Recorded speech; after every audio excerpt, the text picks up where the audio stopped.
Hello and welcome to the Battle Ready podcast. My name is Mariah McManus Goss and I am here with my dad. What's up? I'm Erwin McManus and it's so good to be here with you, sweetie. Good to be here with you.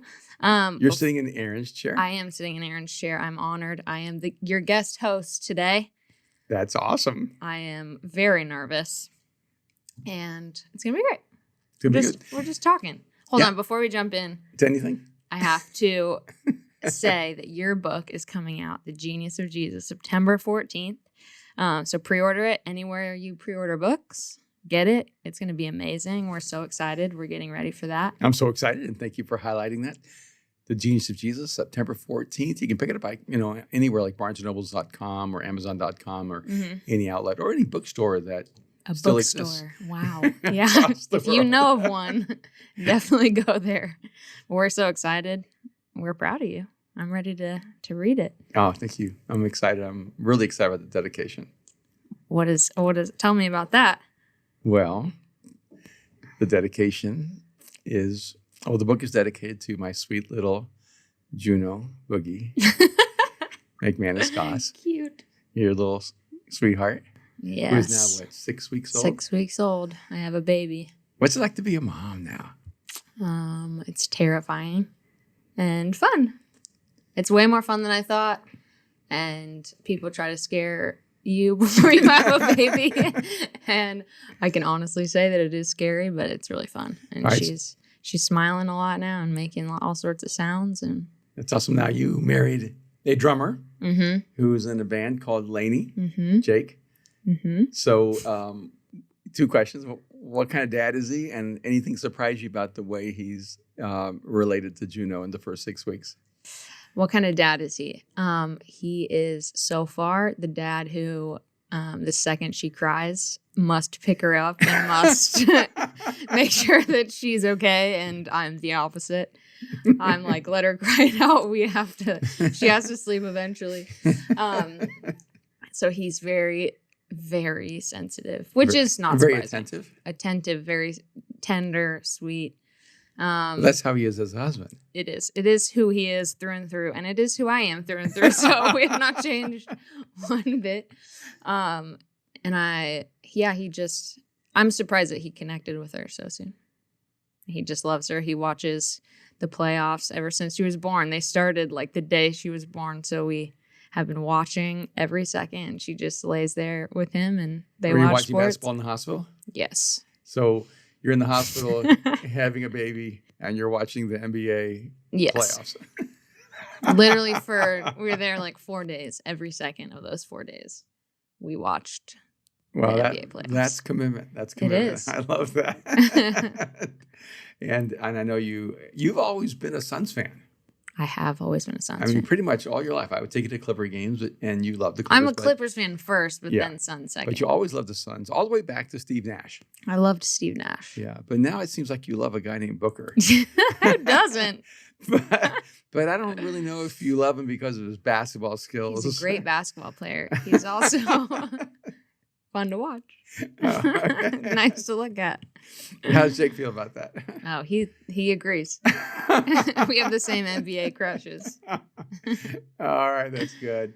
Well, it's so neat as your dad to be a granddad and to watch my little girl have a little girl is something that is indescribable. It's unbelievable, and I get to hang out with Juno, and we have a great time, and she just sleeps all the time. She just sleeps the whole time. It is kind of funny because she's sleeping a lot. In fact, she's sleeping more than I remember any baby ever sleeping. And whenever she's asleep, I go, "Oh, she's like Jake," because Jake is calm and peaceful and restful, and you're more type A personality. Oh, yeah. You're choosing your words wisely. A little more driven, a little more, high energy, high activity scores and your assessments. And you're more like me in that way. You said this to me earlier, and I thought it was funny that you think that calm and sleep live exclusively. Yeah, I think that sleeping is a virtue. Yeah. It's a character trait. It's a temperament. I do remember one time I was getting off an airplane, and this man said to this woman with a little baby, "Hey, lady, your baby is so well behaved." And the woman said, my baby's not well behaved. My baby was asleep. And I think sometimes when you have a baby, you're going, sleep is well behaved. Yeah, for sure. That's when they're on their best behavior. So, but I just wanted to highlight that and congratulate you and Jake. Thanks, and just celebrate that. So awesome. Yeah, we're excited. So there's several things that have been happening this week before we get to our topic. We do have a very specific topic. Yes, we do. But you were mentioning Sha'carri. Sha'carri. I'm so always afraid to get her name wrong. Sha'carri Richardson, who is a U.S. sprinter. I think the 6th fastest woman in the world.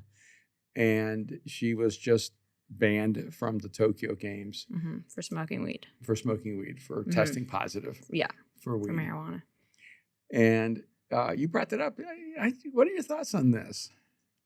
I mean, now we're getting into battle ready stuff right now, right? I mean, I'm no Erwin McManus, but I have a few thoughts. I love her. If you've watched any of her interviews, they bring tears to your eyes because she's like someone that you want to see succeed. And so it makes it that much harder because when you love someone or when you are rooting for someone and she's had, she talks about how she's struggled with so many coaches, with so many, people saying you'll never do it. And she's like, I've done it. Like they said, like when she went to college, she won't be the fastest person. She was, like they said she wouldn't qualify for the Olympics. She did. So she's one of those people where you're like, I just want you to do what everyone said that you couldn't do. And so I think that's like sort of the hit that the sports world felt, which is like this person who you want to succeed is now banned for something that's legal most places. That's not performance enhancing. It's honestly performance diminishing. Most people that are smoking weed are in bed eating Fritos or Taco Bell. Like, that's not... I'm probably going to get in trouble for saying this, but when I think of somebody smoking weed, I'm normally thinking of like 3 or 4 27-year-old white guys sitting on a sofa, eating chips, playing video games, watching Family Guy and something. Doing nothing with their life. Yeah. And so if there's ever been a concern about weed, it's going to diminish people's ambitions, it's going to diminish their drive, it's going to make them lethargic. And that will be the negative effect on society. For sure. No one has ever said it's going to make a world-class sprinter faster. I can't even run fast without anything. Nothing will make me run that fast. And so it's one of those odd things where one, she's someone that we want to celebrate.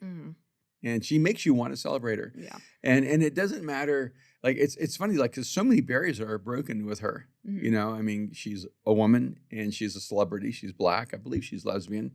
And she's from a more, I think, impoverished economic background.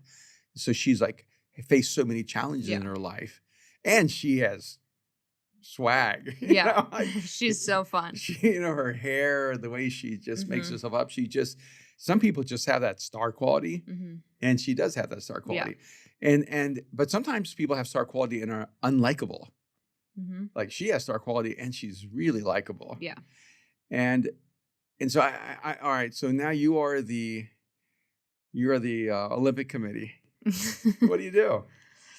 I mean, it's tough because I think if it's a rule, like we were saying, like, I don't know if it should be a rule. It doesn't make sense that it's a rule if it's legal, in so many places. It's not performance enhancing. But if all drugs are banned, then it makes sense, and it's tough because I think the Olympics are a place where unrealistic expectations are required of every Olympian. That is the Olympics. It is the superhuman. It is this, how are these people even doing what they do? But that's what it's meant to be, is this, pure, like, real, authentic talent that's been cultivated over decades and decades. And so I understand why she's banned because it's a rule. I think it becomes really, really murky and gray if you allow one person, when it's still a rule, to do what you've not allowed for generations and for decades and decades. So you're basically saying if you have rules, you need to keep them, but you need to look at the rules. If they're stupid, they need to be changed. Yes. And, that's how I'm hearing. That's my summary. Because in my mind, I'm going back to, and this was way before your time, but for so long, we knew East Germany, when they existed as a nation, using performance-enhancing drugs. The Soviet Union using performance-enhancing drugs. China using performance-enhancing drugs. Yeah. The United States of America using performance-enhancing drugs. You think of people like Lance Armstrong, who used performance-enhancing techniques and processes and drugs to make him superior to other bikers. And to put this in that category, to me, is, first of all, really absurd. Yeah. I did see someone put, well, this is racist, putting pot in that category is racist. And I'm not sure if it's racist in its inception. I don't know enough to know, like when they were first putting this rule together, because ironically, I always thought of pot as is something like white guys do a lot.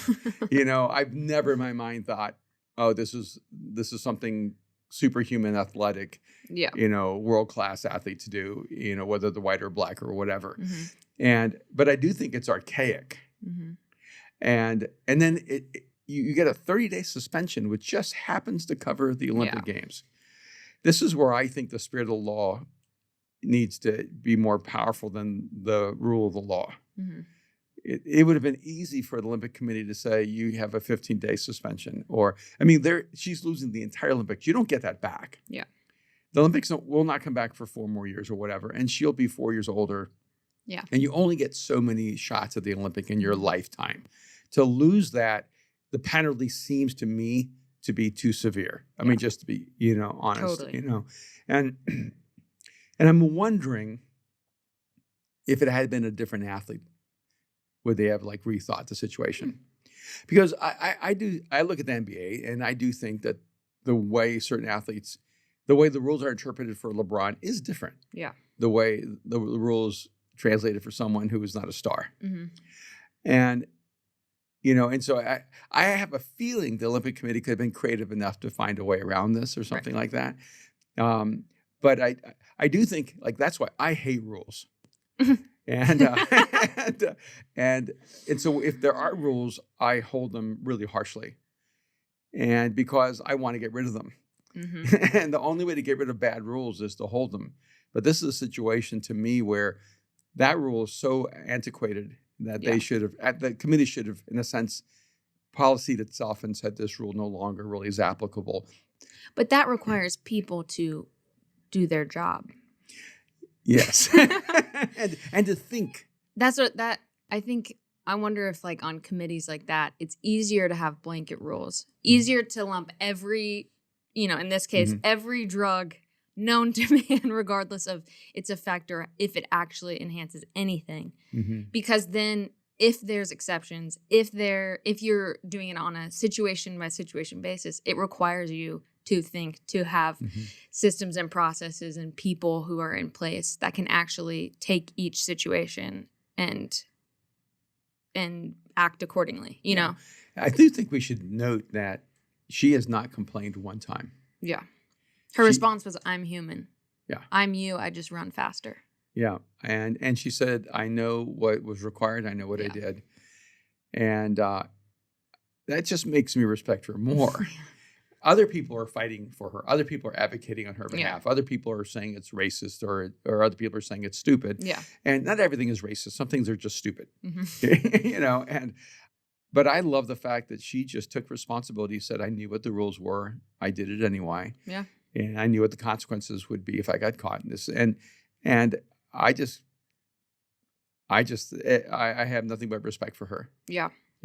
And I do think that there are transitions where there are people in jail today because they were smoking pot, or they got caught with weed, or they were selling pot. And now I'm going, wait a minute. Now there are giant companies selling pot. Yeah. So you have to stop and go, we should let the people out of jail who went to prison for what now is a free economy. Right. You just have to accept the fact that it was illegal then, but now it's legal, and you need to go back and revisit all the decisions you made. And I think the same with her. Yeah. There was a time where pot was illegal, and maybe that's why it was in that category. It's not illegal in many places now, and it's going to be legal probably everywhere eventually. this is an archaic perspective on personal accountability. And I love the fact that she took responsibility. I love the fact that she's not blaming anybody but herself. Mm-hmm. But I just think that the Olympic Committee should actually have a higher way of thinking in this moment. Yeah. So that's my thought. I'm curious what you think then. Is it Reggie Bush with the Heisman Trophy thing? Yeah. What are your thoughts on that? Because wasn't it... Give Reggie back his trophy. That's my position. It's kind of a similar issue, right? Where he was taking endorsements or taking money from... I don't know enough about it. Yeah. I just know now you can, as in the NCAA, you can... Now you can make money on your image, on your celebrity, on your work as an athlete. Right. And I've always thought it was wrong. Yeah. See, I mean, this is some of the things you have to consider, and I'm just going to say this. The more white a sport is, the more you're allowed to make money when you're young.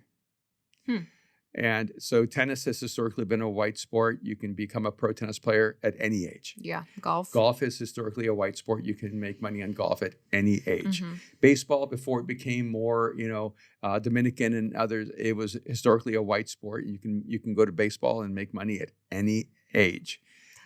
Basketball and football very quickly became dominated by phenomenal black athletes. Mm-hmm. And those are the two sports that the system says, no, you can't go leap from here to there and without coming to college.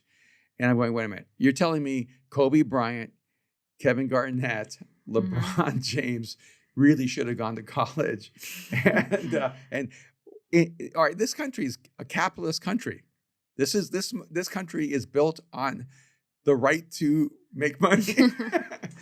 How do you tell a 17-year-old kid, even though you're good enough to play in the NBA, we're not going to let you because we're trying to protect you, from making $40 million. Yeah, thank you. So you need to go to Duke for 2 years and or to Carolina where I went.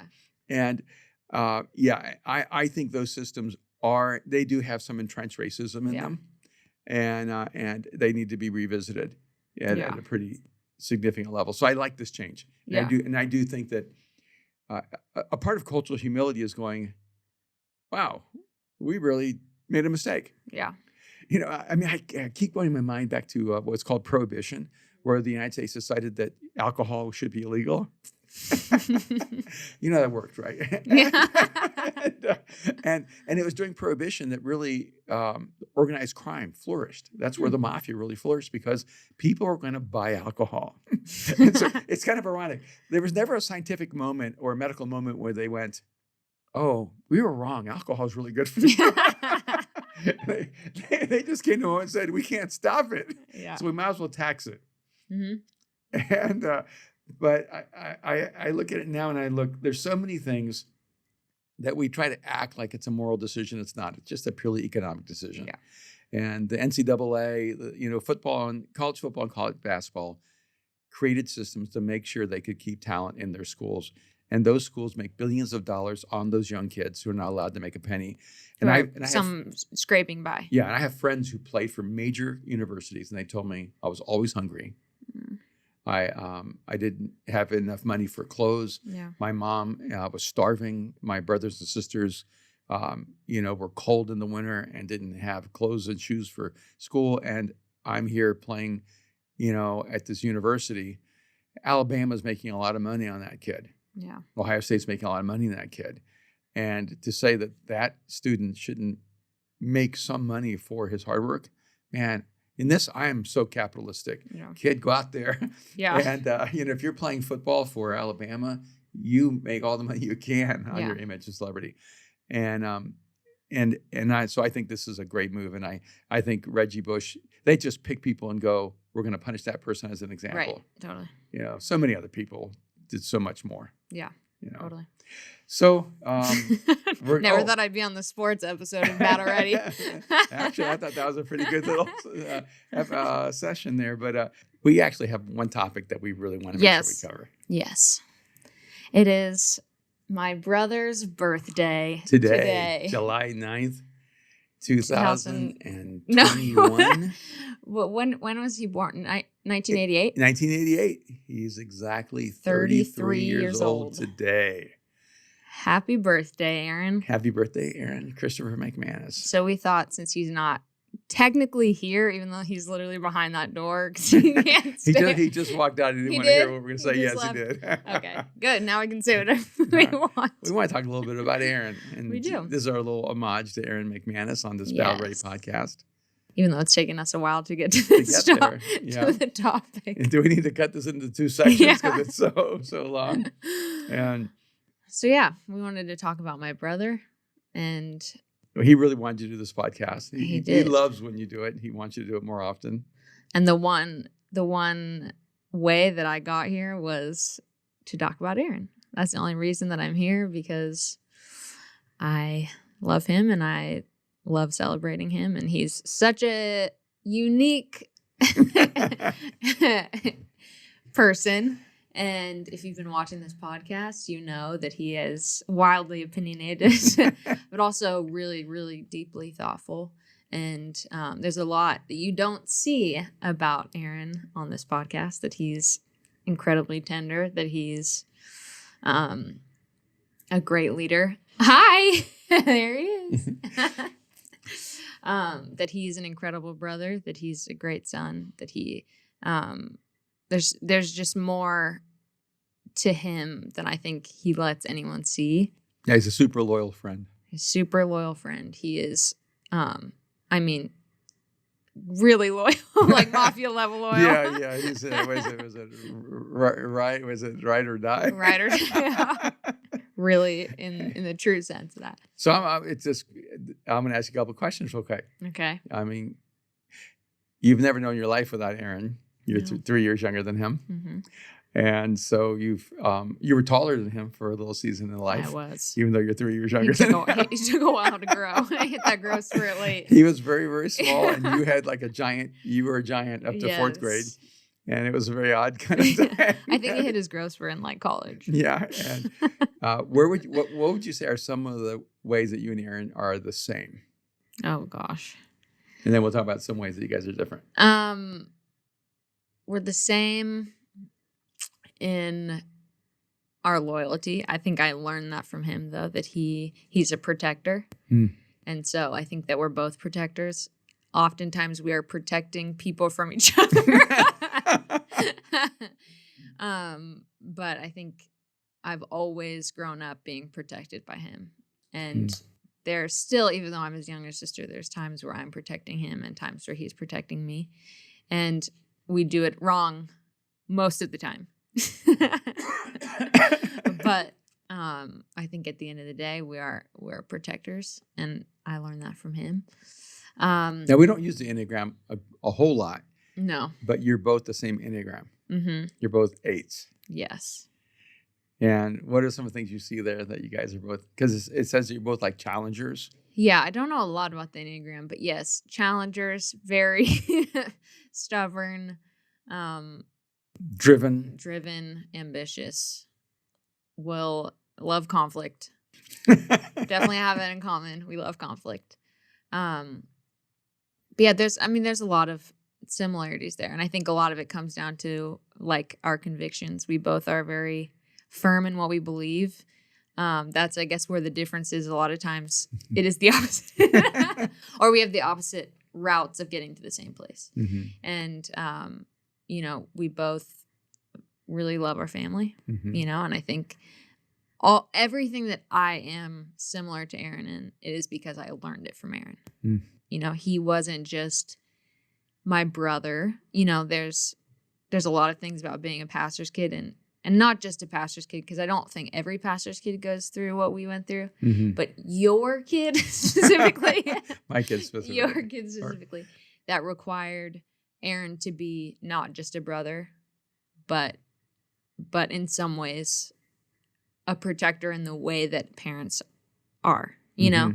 because I think that when there's a greater calling on your family's life, a lot of times, I think it takes someone to see, like it took him to see me, for me to be protected from a lot of the things, and for me to actually remember good things, for me to have learned the right things from the things we went through, for me to like, I know that he took the hit of a lot of things and still deals with those things because he wanted me to not have to take the hit. And so there's a lot of things that I don't have to deal with that he deals with because he protected me from them. Yeah, and he was so definitely your guardian. He's always been that way. And so I think I learned all of the things the ways that were similar. I am that way because of him. And there's endless ways that we are different. It would be hard to list them all. But I think at the heart of it, we're very similar. We've always been similar on the inside. You know, the way that we do things, the way that we speak, the way that we choose to be, the way that we're experienced, I think is completely opposite. You know, he loves people. He'd probably never say it, but he is wildly extroverted. He loves being on a podcast. I would rather die. So the fact that I'm here is amazing. He loves people being around people. He's always had that vibrant, like people are drawn to him. People, not just his personality and, those dimples. How can you deny them? But his brilliance. He's brilliant. He's so smart. His insights. But I'm the opposite in the way of like, I'm probably the most private of the entire family. The way that I choose to, I can't be around people. I have social anxiety. Thank you to you. That's something I learned from you. Well, I'm glad I could give you something. Yes, I appreciate it. And so in a lot of ways, like the outside is very different. And, but the outcomes are generally we're fighting for the same thing. We want the same things. We just go about them. And like we go like that, and then we go back around. Well, in some ways, I say you and Aaron are like Picasso and Michelangelo. You're both really brilliant and gifted, but you definitely have unique perspectives on the world you want to create and the things you see. Or if it was F1, you're like Red Bull and Mercedes. Right. But which one and which season? And well, I'll let you decide who's Hamilton and who's Verstappen. People are listening and like, what are some of the maybe leadership insights that you see through Aaron that would be great takeaways for people even listening? I mean, I think Aaron has, if you've ever met Aaron, if you've ever been on a team with Aaron, you know that he has a fierce commitment to whatever he's doing. And he will see it through, and it generally will be the most amazing thing you've ever seen in your life. And I think his commitment to things sometimes really scares people because he's extremely intense. And I think in church contexts, we think that we have to be less ourselves because we're working with people, or it's a church. So like we have to be like nice and stuff, or we have to be like overly worried about people's feelings. And not to say that he does not care fiercely about everyone around him, but he also believes that what he's doing is, the most important thing that in the world, because, it's for church, it's for Jesus. There's no convincing him that whatever he's focused on is not the most important thing. And I think that his intensity has taught all of us around him to be fiercely intense because it matters so much. And so I think where we try to get off sometimes and be like, oh, we'll just do this the easy way, or we'll just do it this way because it's the way we've always done it. He challenges everyone around him. Why are you doing it that way? Why do you feel like this is the important thing? Why are you letting things slide? Like the intensity, I think, is taught everyone, including myself. Like when he moved back from New York, I had never seen intensity like that. Not even from, it was a different person I was looking at. And over the years, as it's grown, as it's matured, as it's changed, it's become something that I've had to learn. Like, this is how you have to live. Like, you don't have to dial yourself back. You need to lean into it. You need to be as intense as you can, because this is the most important thing in the world, you know? It's interesting. He always felt like in New York, he matched the rhythm better because people are really super hardworking. A lot of people come to LA, they're not as hardworking. They just want to be, they really believe they're going to be famous because they're so pretty. Yeah. Or so handsome, Mm-hmm. you know? And so the work ethic really isn't here as much. Yeah. And it's like the vibe of the city too. yeah, the vibe, the city's just, chill. Yeah. Yeah. And that doesn't really, so Aaron in some ways is like a New Yorker inside of an Angelino's body. Yeah, totally. But you have a lot of that too, by the way. You're very driven. But I think a lot of that is because when he came back, I realized, like, this intensity is good, Mm-hmm. you know, like, and I felt released to be able to be as intense as I felt like I have been since birth, you know, because you and Mom are very intense, and you don't scale it back at all, but you definitely, both of you have the social skills to back it up. To make it, you know, like, you're very gentle, so your intensity is met with a gentle spirit, you know. Mom's Mm-hmm. intensity is met with hospitality. She wants to Mm-hmm. help people. Yeah. And so I think growing up, both of us feeling the intensity, but not necessarily having developed the gentler side, or Mm-hmm. the purpose side of intensity, you know? Right. I think once Aaron came back and had a purpose, it became this, like, beautiful marriage of, okay, intensity and purpose can be explosive in the best way, you know, but intensity without Purpose its other hand is really destructive. It's really destructive. And I think as an intense person, I can say that other side of intensity isn't always as strong as the intensity, and it becomes self-destructive. Mm-hmm. And so it's always, that's like why I feel like Aaron really has thrived in the context of church and creativity and art. It's like, because his intensity had a purpose, Mm-hmm. and that created something unique. And so, you know, I think hopefully the church and the people that are listening, or whoever that are creating something, have that intensity, because if you just have this, like, idea and you don't have the intensity, it will always be an idea.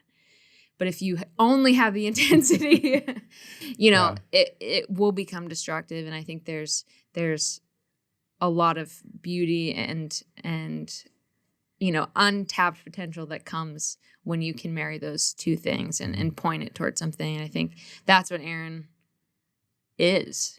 You know, he takes an intensity and he finds any purpose that he can. He finds friends that he can love, and it becomes, you know, beautiful. And he finds, you know, clothes to design, or surfboards to create, or companies to start, or, you know, people to love, buildings to demolish. You know, it's like he always finds something, and that's when he's at his best, is when that intensity is met with a purpose. And he's definitely all or nothing. All or nothing. Even in relationships. Mm-hmm. You know, he's either, you know, no, this is not, or it's all everything. Yes. And it's 0 to 100, not 0 to 60. No. Not even 0 to 1 would be a good start. Take it easy. But all right. So one of the things that really strikes me is that growing up, both of you had to deal with so many uncertainties. You lived in a world of change all the time. You had to, you know, and so you didn't have a lot of things like, I think a lot of people grow up with stability, and they grow up with, you know. Wow. What? That's nice. They know the world's going to be the same tomorrow. And right. You and Aaron really grew up with a lot of change. You know, everything was uncertain. Right. And I guess I want to ask you a little bit, you know, as you're dealing with, you know, you're talking about your brother, and you're talking about, like, what do you have any moments that really stand out to you from your journey together as kids? You know, that just stands out to you as one of the ways that defines who Aaron is as a person? I mean, one thing I always remember is us sitting on our roof So there was Aaron and I's bedrooms at this house that we rented in Whittier, where I grew up. Mm-hmm. It's the only place I think I lived. You lived in Whittier Yeah. for a long time. Yeah. In between our bedrooms was our bathroom. So we shared a bathroom, and in the bathroom, which is truly the most, now being a parent, I'm like, this is the most dangerous thing in the entire world. In that bathroom, if you climbed up on the counter, there was a window to the roof. Yep. And no one had to show us that. We found that on our own. Mm-hmm. And we would go sit on the roof all the time. So, I wanted to run away. I sat on the roof. Like we wanted to. Aaron one time jumped off the roof. Yep. Which really to me is Aaron. Like that's the most Aaron thing to me is him jumping off that roof that we always. Yeah. Like he had to do it. He had to do it. Eventually. He's probably 9 or 10 years old. Yeah. Eventually, one of us was going to jump off the roof. So at least you were there to catch him. But I remember us just sitting on the roof. And to me, I look back at that and I know that there was so much complexity in him that we were emo as kids. We were introspective as kids. That as children, we were going on a roof to think and talk.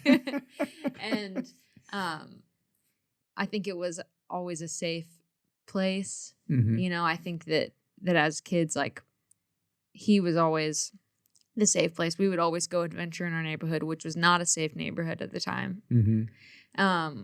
He would always take me with him. We would go through these little hills behind our house, and we would skateboard all over the place in Whittier as children. And I just remember those happy memories as kids, and remembering that he was always the daredevil. He was always the bold one. He was the introspective one. He was always meant for greatness, for deep thought, for handling the deep complexities of life. And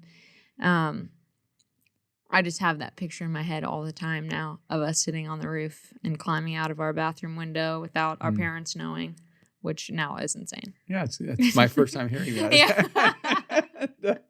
And you're both really, really deep thinkers, and yet there have been times like you guys have very different positions on so many different things, and then later you guys flip and you end up almost having different positions, and it's been fun watching as a dad. Is it fun? It is, because I remember when Aaron was younger, he said, "Dad, are we Democrats or Republicans?" I think at school, they were probably defining everybody. And so I said, "Okay, well, let's see what you are." So I set up 10 questions. And this is back to you hating rules. Most parents would just be like, "We're this." And so I said, "Okay, you answer these questions and we'll know if you're a Democrat or Republican."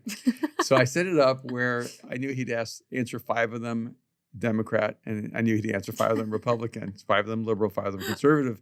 So when he finished answering them, it was 5 out of 5. And he goes, "It's 5 out of 5. What am I then?" And I said, "You go back to school and you tell them that we're free thinkers." That's the most Erwin McManus thing in the world. And with both of you, I tried to raise free thinkers.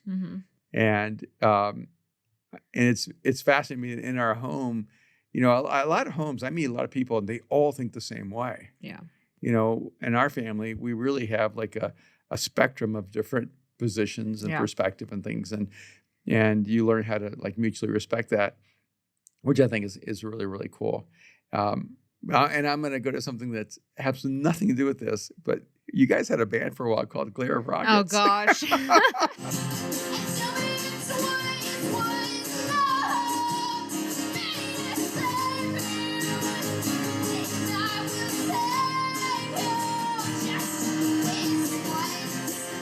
Speaking of free thinkers. And do you remember any song you guys wrote? Oh, I remember all of the songs we wrote. All right, give me part of the lyrics. No. Back to the emo thing. Like we were very emo. That to me those are some of the most important memories, I think, because they formed what I would do for the literal rest of my life. But obviously I always wanted to do everything Aaron did. So any instrument he learned, I was next. He learned the drums, I learned the drums. He learned guitar, I learned guitar. He learned the bass, you learned the bass. Yeah. Yes. Everything that he did, I wanted to do. And I feel like sometimes he took pity on me, but he started a band with me. His younger sister who wanted to do everything with him. And really I think I was 15. Mm-hmm. And so he was 19. And we would play clubs all over LA, and he would have to watch me because I was underage, and all the security guards didn't believe that I wouldn't drink. And so they would, because you're not technically legally allowed. You can play when you're 18 in a 21 and over venue, but you can't play if you're under 18. And I was definitely under. Yeah, you're 15, he was 18. Yeah. And so I just remember all of the shows, all of the hours practicing, all of these memories with my brother that to me were only valuable because it was with him, and I had this person who was helping me realize these dreams with me. And then when I moved to Nashville when I was 18 out of high school, he came with me and he wrote this record with me, and I didn't want to be alone. And so he was the first one on a plane. I was in Nashville for a week. It's cold here and I don't know how to live alone. How do you do laundry? How do you cook food? I probably had just learned to drive. I'm in this city by myself. And he was like, oh, I'll come. And that's just the kind of, person that he is. And, yes, we had a band, and I hope that you never Google it because I don't want you to know. What? Are you Googling it? We found it. No. And yet one of your friends made a t-shirt for Juno from Glitter Rockets. A Glitter Rockets t-shirt. But I am curious, how do you raise free thinkers? I know you're saying that you did the Democrat and Republican thing. Mm-hmm. But yeah, I think what you're saying, most families think in one lane, you know? And you are so anti-rules that I would ask you questions all the time. I want to know what, and I would say, just tell me the answer. I don't want to think. I want you to tell me if this is wrong or right. One time I heard you say, I had to raise myself, which kind of hurt my feelings. Because my dad wouldn't tell me not to drink. He wouldn't tell me not to do drugs. He wouldn't tell me. No. And I would beg you, just tell me what not to do. I didn't want to know. I always felt that when you tell people what to do, you make them weaker. And when you help a person think through why they're going to do what they're going to do, you help them become a stronger human being. Mm-hmm. And so I didn't want to impose even my convictions. I wanted both you and Aaron to meet Jesus in a real and life-changing way. Mm-hmm. But I didn't want you guys to have to fake it. Right. And I didn't want you to feel obligated just because you're my daughter or my son to believe in Jesus. Mm-hmm. Because I didn't want you to think that to have my love, you had to believe with me. Mm-hmm. And I think that's a challenge sometimes that parents who are Christians have, is that their kids feel like the only way I'm ever going to be accepted or loved by my parents is to agree with them 100%. Right. I didn't want that for you guys, because it wasn't true. I was going to love you no matter what, you know. And so part of the free thinking for me was expose you to everything I could think of, So because Aaron started traveling with me sooner than you did, mm-hmm. I took him to the Shinto Temple in Tokyo when we were in Japan, and took him to the Thai Buddhist temples in Thailand, which you actually were also a part of, and mm-hmm. I took him to the Shilai Temple in Hacienda Heights, and mm-hmm. With the Hare Krishna community. I took him to every different kind of religious expression and experience, walked him through, and I wanted to expose him to those things so that he would be a free thinker. Right. Because I thought, oh wow, if I only tell him about Jesus, and if I only tell you about Jesus, mm-hmm. and I don't expose you to the world, you're going to be wondering one day, well, hey, why was my dad afraid for me to learn about Buddhism? Yeah. Or why was my Which dad... I was convinced I was a Buddhist for. I found a Buddhism book in our house, and then I was convinced I was Buddhist. Yes. I changed my mind. bet. And just like your sister Patty came home one day and said that she was a Muslim. Oh. And it's hilarious because a lot of people don't know we have a daughter, who Kim did not give birth to, but we brought into our home when she was a young, girl. And when she was in high school, Patty came home one day and said she was a Muslim. And Kim freaked out and went nuts. And I said, okay, if you're going to be a Muslim, then you need to take it seriously. And you just started working through all the rules and everything she needed to make sure she covered her head and her face. And, she wore, and I said, you need to go to your friend who's a Muslim and ask her what the rules are. And it helped Patty really quickly to realize, okay, I don't think I am a Muslim. But I just, instead of like fighting against her, I just said, hey, let's study this. And, if you're going to do this, you need to be devout, you need to be serious, you need to be sincere. Right. And there's a lot of things about Buddhism that I find to be incredibly appealing. The level of, the values for kindness and compassion, for mindfulness, for peace. The focus on being centered as a human being and not being controlled by outward circumstances. Yeah. And I think a lot of things in the Christian faith that because Christianity has been made so European, so British, so American, it's so Eastern, it's lost a lot of its actual Eastern influences because Jesus is from the Middle East. He's not from London or from New York, or Atlanta. Yeah. And so a lot of the Bible actually is far more ancient and it's far more connected to those kinds of principles. The Bible talks a lot about meditation things. So you seem to pick up those aspects of who I was more quickly. You were drawn to those things, that were more reflective and meditative and peace oriented and you're a very intuitive person, has a lot of high consciousness, and Aaron was always like a questioner and a deep thinker. He's probably 9-10 years old when he's telling me he wasn't sure if he would be a Christian if he wasn't raised in a Christian home. I said why, and he said I have so many doubts and questions, and I just, this can be so hard for this kid, and already 10. I mean, I think he couldn't be 3 because we're still living in Dallas at the time when he asked me in bed, how do I know if I love someone? And I thought, oh, this is gonna be a rough road. Every 3-year-old, every 5-year-old, every kid I know just loves without questioning. Yeah. Like he's like, I don't know if I love you or if I love mom. I don't know if I love anyone. Well, how do I know? Yeah. And at that point, I thought this is a profoundly philosophical question that I do not have an answer for.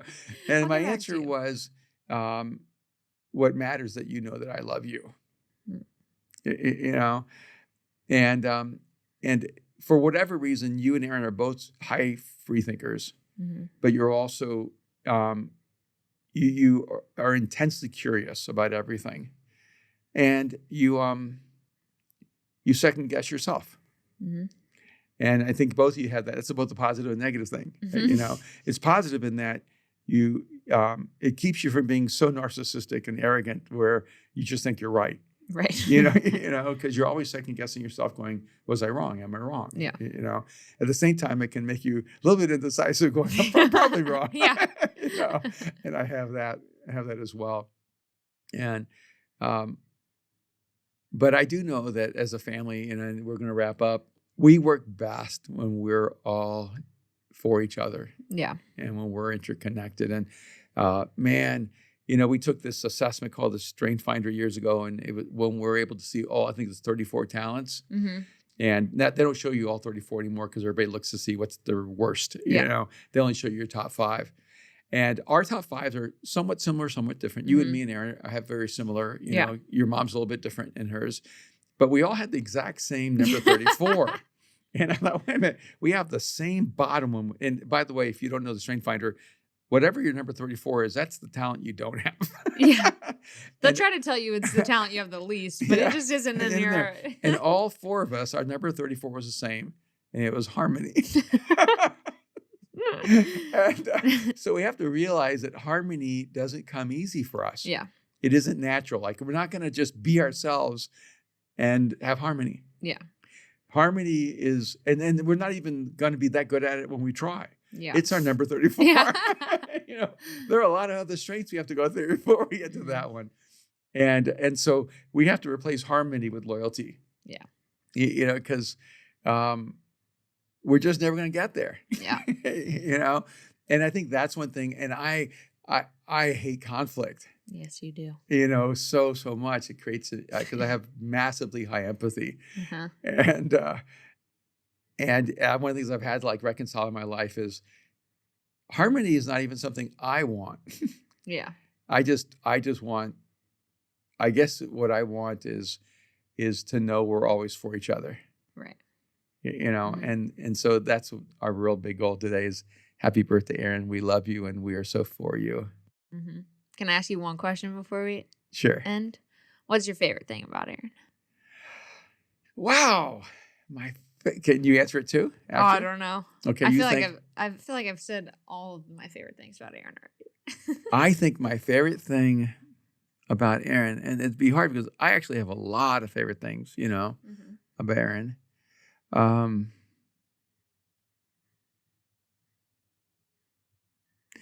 I guess maybe my favorite thing about Aaron is ironically, it sounds terrible to say this. It's like, but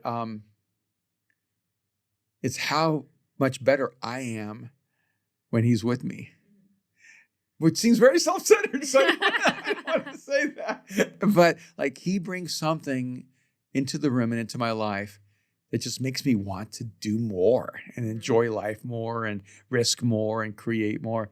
And maybe that's what I like about Aaron is that he's just always like, he's endlessly pursuing a future. And that makes him, I think, really special. Yeah. All right. What about you? I think it is what we've been talking about. It's the loyalty thing. You know, Aaron and I can go and have gone years without talking or years without, you know, like really, because if we're being honest, we don't have the easiest relationship. But that I know that the second I humble myself or the second we want to bridge the gap, the door's always open, you know, that there's nothing ever too far or nothing that we could say that would ever, nothing that I can say that would ever make him not a place I can go back to, you know? And I think that that's really rare now to have people that will forgive you endlessly, that there's no bottom to that. Well, he is endlessly forgiving and endlessly loving. And for me, as what I would consider the best friend that I have in this life, he is everything that a friend should be. So that's beautiful. On that note, we're going to bring this to a wrap. And I want to thank you so much for co-hosting Battle Ready with me today. Thanks for having me. And Erwin McManus, happy birthday. We love you. Happy birthday. We love you. Just a few things I want to say. All right. You're going to do the close. I'm going to do it. I'm going to do the Aaron in honor of Erwin McManus. Right, Thank you for listening to Battle Ready. Please subscribe on YouTube. Thank you for everyone who's supporting us on Anchor.